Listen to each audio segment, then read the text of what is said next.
係陰陽兩界嘅互通使者。天地有正氣，集然富流形。天地元中萬有本，我所以正隨方三界六個為本，應所事事不變。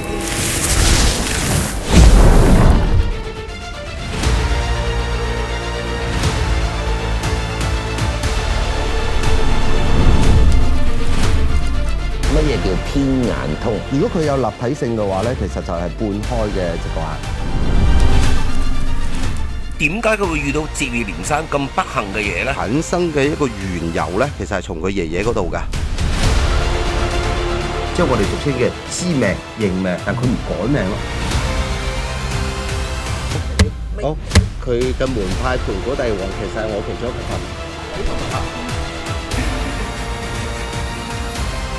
你睇嘅係筆墨嘅方向，佢睇嘅係命運的流向。準備好睇到背後嘅真相。